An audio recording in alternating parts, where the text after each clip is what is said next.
voice in this world. We all want our voices to be heard. Everyone wants a chance to be someone.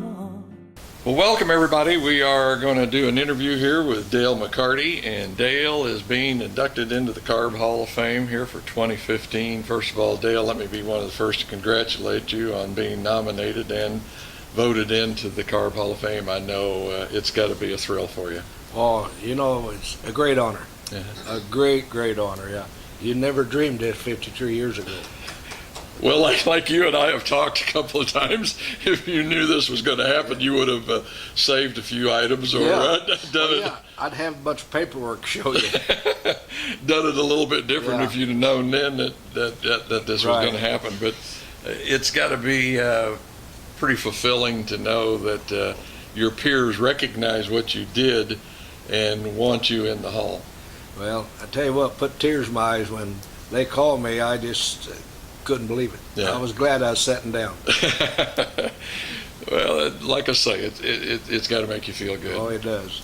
You know, like so many racers of your era, it seems like a lot of the guys that are race car drivers, mechanics, whatever, have this mechanical background. And you were telling me that you overhauled a tractor at 9 years old. So that means, man, you had to have had a little mechanical know-how. Yeah, I've did it all. I've been a certified welder. And, you know, I can weld about any metal. And I had a good father. Yeah. And he's the one that put me on my 2 feet. Yeah. Now this was Lewis, Kansas. Yeah. And I guess you grew up on a farm. Yep. Yeah. Grew up on a farm. We was poor. Mm-hmm. But I milked 5 head of cattle in the morning and walked a mile and milked 35 on a milk machine for a neighbor, and then caught the school bus and went to school. This sounds like one of those old stories you hear about doing that in the snow and everything else, but that's the way it was, wasn't it? That's the way it was. Yeah.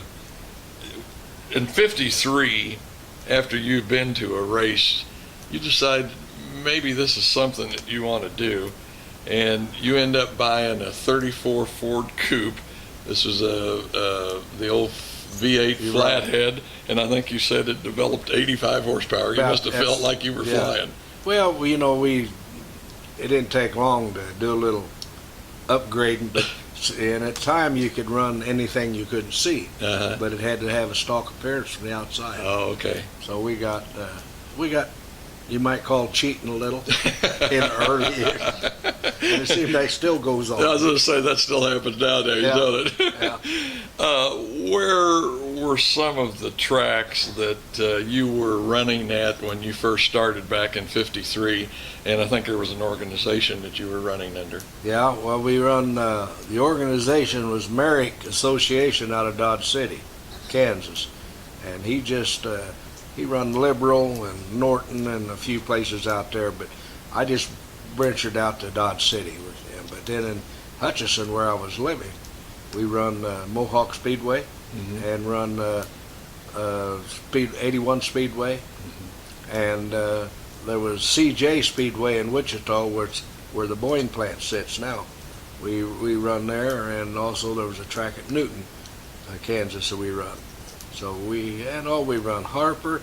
You'd be surprised, all the little tracks around the country. Yeah. Anywhere they had a horse track, we raced. I was going to say, more or less, that's what the deal was. Yeah. It was just a horse track where I turn them loose. Anything you remember in particular from that time did you have a favorite track, let's say, that you liked running at then? Well, probably Mohawk. It was, you run there all the time, and you know, and it got where everybody in the grandstand knew you. Yeah. You know what I mean? It was just a big family. Yeah. And they hardly go on Saturday night there was a fight of some kind. But I won several features there, and you know, and always run good. But I did my own work, and you know, built my own cars, and motors too. Did you? Oh yeah. We get the motor out of the junkyard and clean it up and run it. Yeah, I was gonna say that was the way it was. Yeah. That there wasn't any other way to do it. No. That's all there was. after traveling around the country for a while, and I think you worked in construction, if I remember right, why you do kind of decide to settle down in Kansas City, and I presume a lot of that had to do with the racing scene there around Kansas City. As boy, during that time, I mean, quite a bit of midgets. I don't think they actually call them sprint cars then, but modifieds. Yeah, super modifieds they called them, and yeah, we run modifieds at Olympic, you know, and Topeka and Knoxville, and then it graduated to sprint cars. Mm-hmm. And I can remember when we had a sprint car, and we had to tape a empty case of Pennzoil or oil on the back of the sprint car tail to make it look square, so it was a modified. Somebody else was talking about that the other day, especially when you ran with IMCA, I think it was. Right. Something about that. It had to have roll bars or a roll cage, or it didn't, or it didn't have a roll bar. Didn't have to have a full roll cage. Yeah. Yeah. Yeah. So if we had a full roll cage, we made them removable, so we could take the roll cage off and run IMCA. Just bolt them on. Yeah. That sounds really safe, doesn't it? Yeah, it wasn't. It wasn't at all. During this time, Carl Paul, a guy out of Blue Springs, you and him kind of get together and do a little racing together. Yeah, I run his midget a few times, you know, and we run. I had a gentleman working for me. I built a job in Kansas City. He's a labor, run the tool room, and he knew Carl. He's the one that introduced me to Carl. Yeah. And so I think my first race for Carl was Muskogee, Oklahoma, and then we run. You know, we run Wichita, we run Hutchinson, And was this a midget or a midget modified? Yeah, midget? it was actually it was a V860 Ford. Oh wow! Yeah, well, yeah, really little. Really small. Yeah, but that's the midget started in them 460s and Crosleys and stuff. Right. Not a lot of horsepower, and No. not a lot of tire, and no tire. not a lot of nothing. Yeah. Hang it out. Just hang it out. But you guys, how long were you two together on this? Was this just a few race short. deal? Yeah, well, I run it, I think just 2 different times.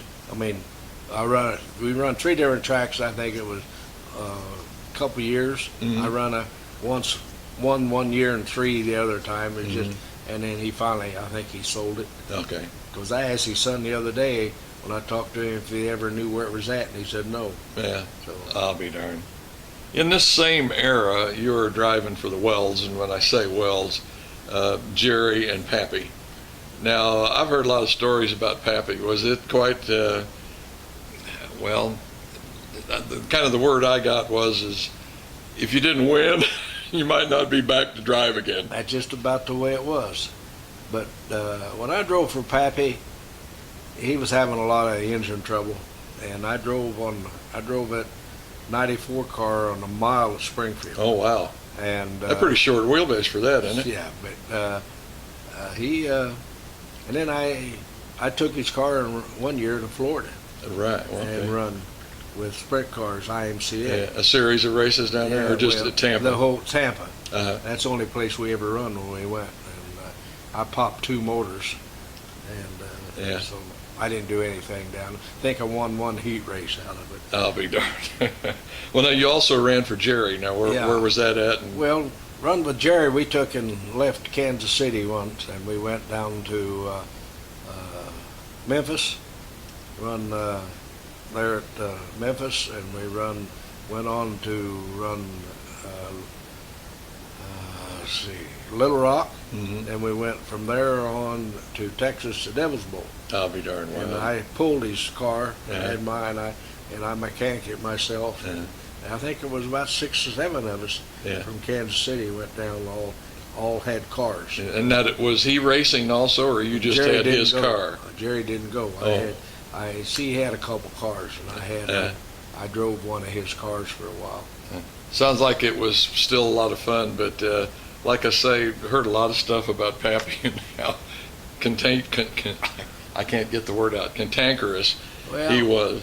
Well, he was. Yeah, I can remember a time that I parked my pickup beside his shop there on 27th Street.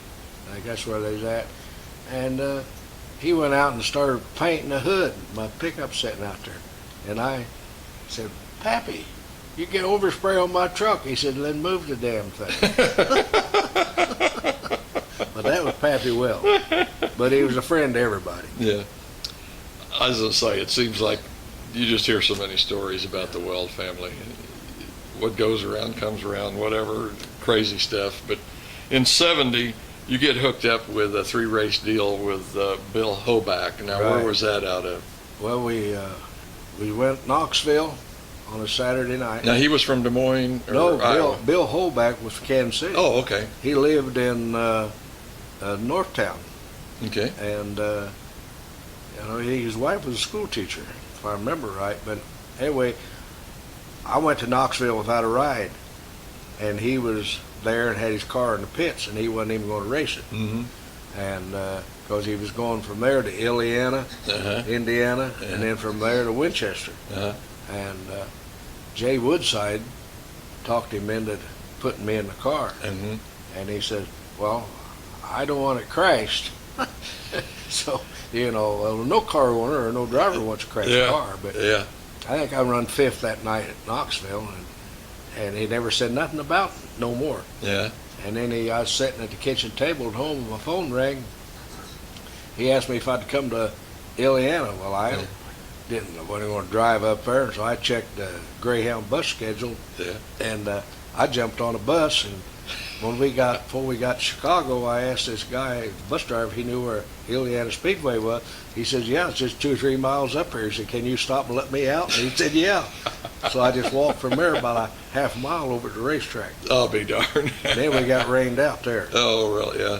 Then we went to Winchester. Yeah. And there's where there was 55 cars. Uh-huh. I remember like it was today. And I went out last to qualify. Of course, it's asphalt, don't make any difference. But I was 8th quick out of 55 cars. Wow, that's pretty good. Yeah. And I started, they invert the Mhm. first 8, so I started pole in the first heat race. Mm-hmm. And I won it with a new IMCA track record. Oh, really? Wow. And then I run 5th in the feature. Uh-huh. And Man, that had to please you. I mean, I was tickled to death. well, had you driven a lot of asphalt now before No. that? No. No asphalt experience at all? None that's just I-70 low. Yeah. Well, answer me this then. How much difference was there in the driving? I mean, you weren't getting that thing sideways there, were you? I was dirt tracking when I went out to Hot Lap. Yeah. Curly Boyd, he's an asphalt guy, and he come up to me after Hot Lap, said, you want some help? Yeah. I said, I need all the help I can get. And he checked the car over, and he said, there's nothing wrong with his car. Yeah. Just. Well, I said, well, it was Greg Weld's car that he won the championship in. He told us how to set it up. Uh-huh. And then he said, you see that patch mark going into number 1? Yeah. He says, just lift it and stand on it. It'll float up to the wall, and then down 3 there's another. So when you get to that, just lift it and stand on it. Yeah. And That's what you started doing. The first lap I did that, but the second lap, I think my heart reached down and raised up my foot a little. That's got to be one of the fastest short tracks around for running sprints. It was something different. It's really banked. Uh-huh. You could stand infield and see the people's feet in the belly pan in the car pretty early. That's how it was banked. But see, there was no roll cages or nothing. Yeah. I was going to say, that took a pretty hardy disposition to get out there and do that, I'm sure. But, Especially if you'd never done it before. Plus, the speeds had to be higher, didn't Oh, yeah. Yeah. And you had to be smooth. it? Uh-huh. It wasn't, you just No wiggling. white-knuckled it. Oh, boy. In 1971, running IMCA, that's what you choose to run for that season, and you end up finishing 14th in the points. Right. I'm sure that had to be a lot of traveling. Plus, as we talked, also there's a lot of fair racing and stuff like that going on. It was all fair just about. Yeah. You start in Florida, and you end up in Oklahoma City Mhm. in October. Wow. And we run Missouri, and run Des Moines, Mm-hmm. and run Kansas, and North Dakota, Nebraska, Mm-hmm. and every one of them state fairs. Yeah. Well, now, did you get to run a full schedule on that deal, or was it just a partial deal? Well, I run about, that year I run 14 points. I run about All the points all races. the point races. Now, was this your car, or were you driving for somebody? It was my car. Yeah. In 71, it was my car. Yeah. Now, was there a lot of difference between the rules for IMCA and any of the other organizations you run for? Not a lot. Not a lot. No. No. About the same. Yeah, that's a good thing, because I think that's what we run into a lot nowadays is this series wants this and that series wants Yeah. that, and they kind of lock you in, but we won't go into that anyway. That's another story, another day. In 74, you build an asphalt sprint car to run at I-70, but things don't go so good. You only end up running 6 or 7 races. Yeah, they closed it.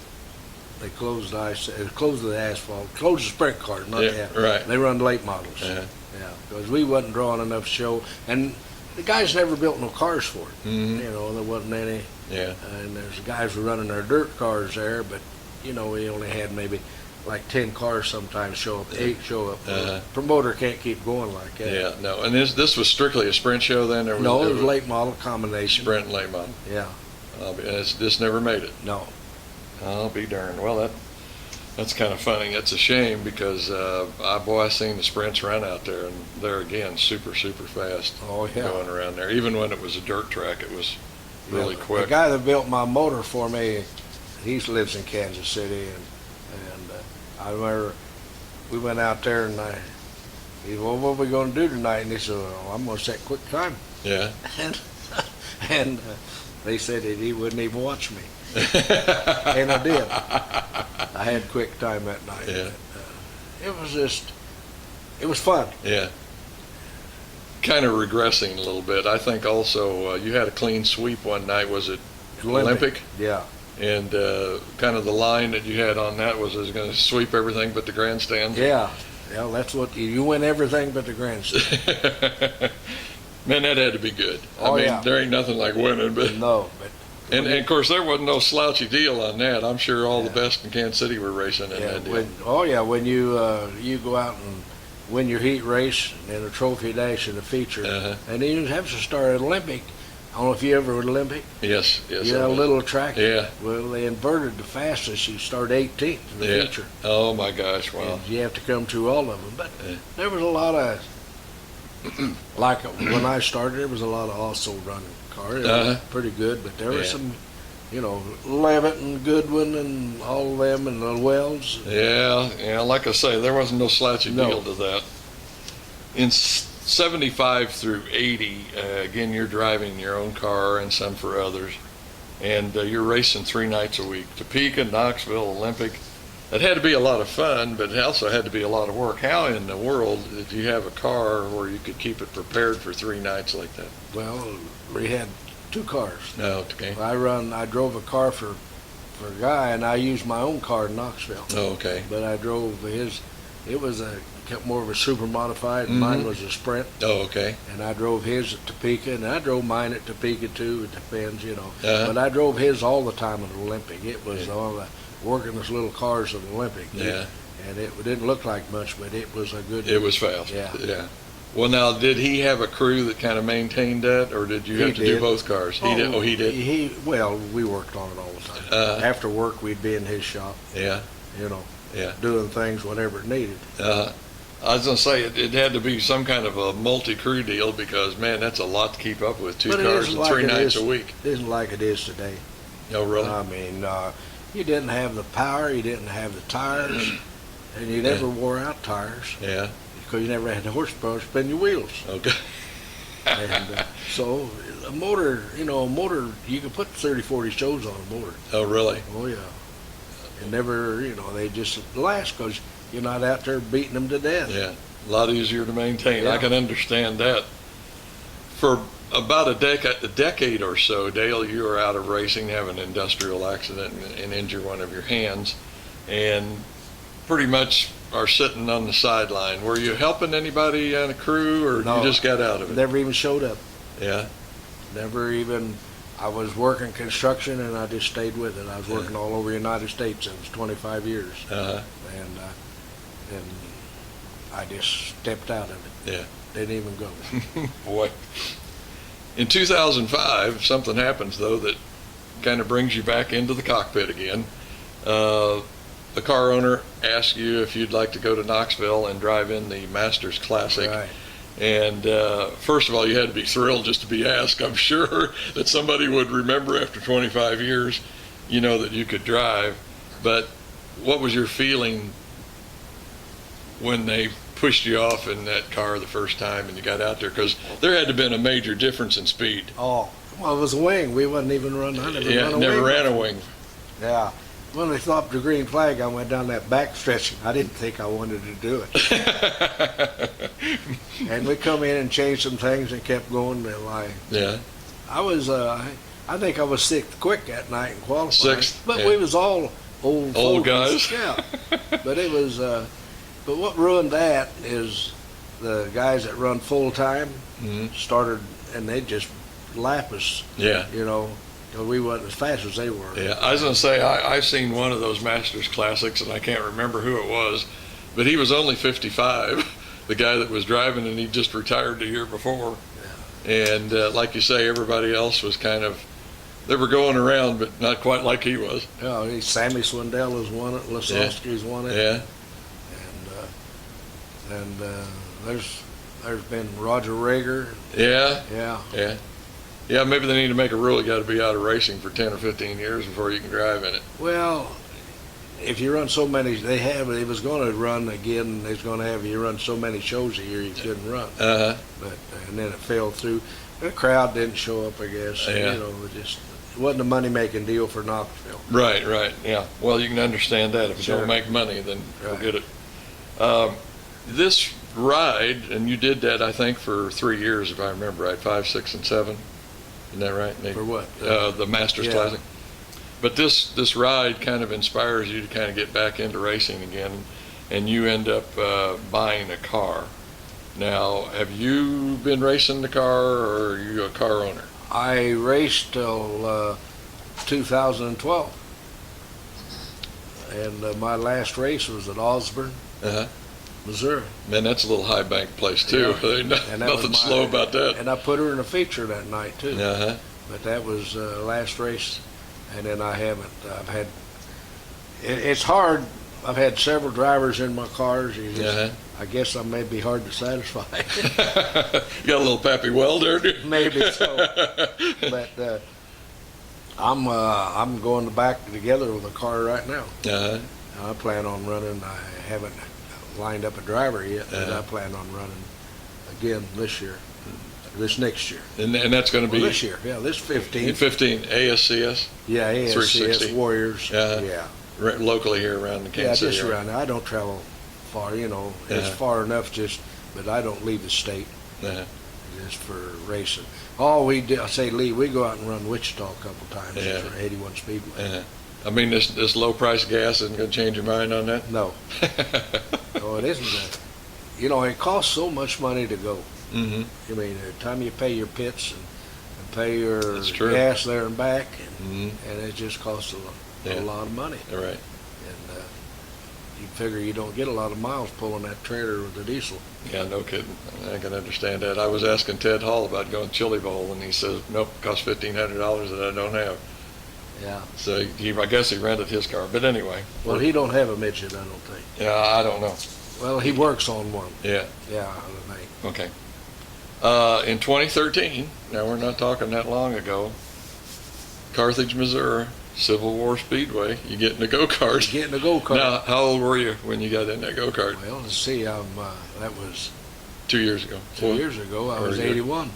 You're 80 years old, getting in a go-kart, and you end up winning Feature. the feature that night for, was this an open class, or It was an open so many class. cc's? It was open class. It was, Yeah.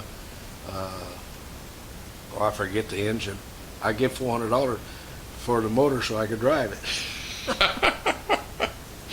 I was thinking about this, Dale. Thing is, this go-kart probably went faster than that 34 Ford. Oh, yeah. And I tell you what, if I remember right, the person who run second was a woman, and she was hard to outrun. Oh, right. Yeah, it was a girl. But then you had 14-year-old kids you was running Yeah, against. yeah, and they got no fear. Oh, no. Had no None fear. whatsoever. Yeah, use you for traction. Yeah. Dale, in this long career that you've had, been around racing and involved in it, is there one moment, one event, anything that just really stands out in your memory? Well, Olympic probably stands out more than the night that I made the clean sweep, because I checked into the pits that night and Jerry Wild come up and he was promoting Olympic. Uh-huh. And he said, "What are you going to do?" I said, "I'm going to win everything but the grandstand." And I did.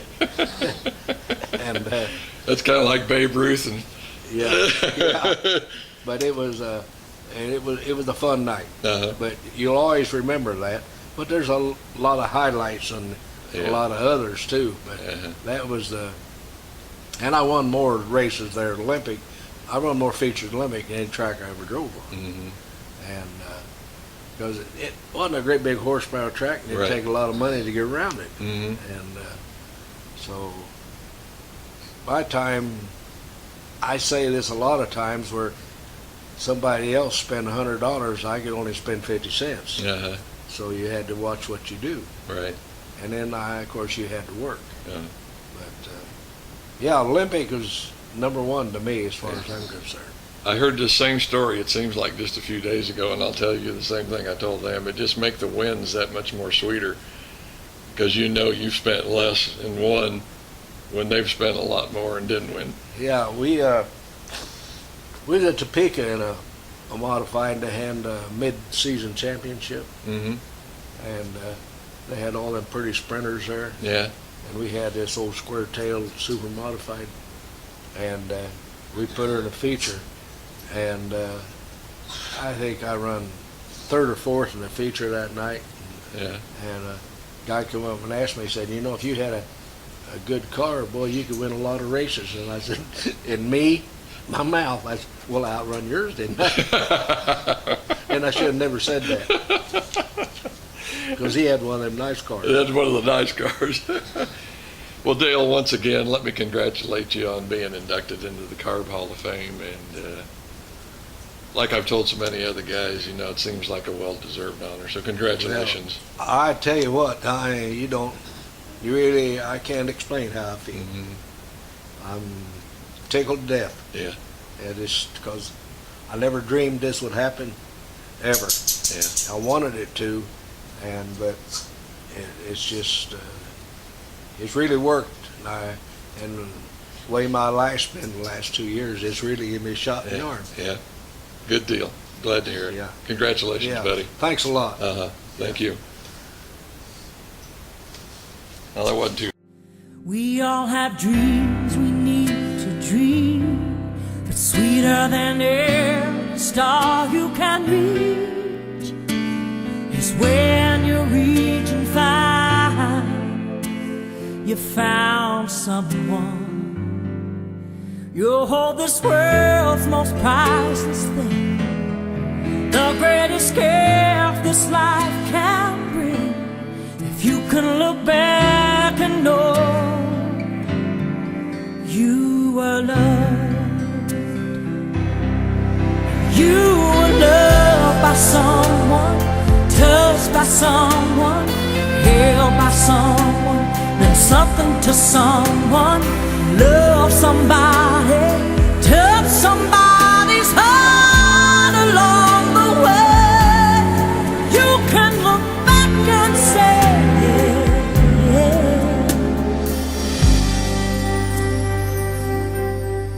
you were loved. You can have diamonds in your head, have all the riches in the lake,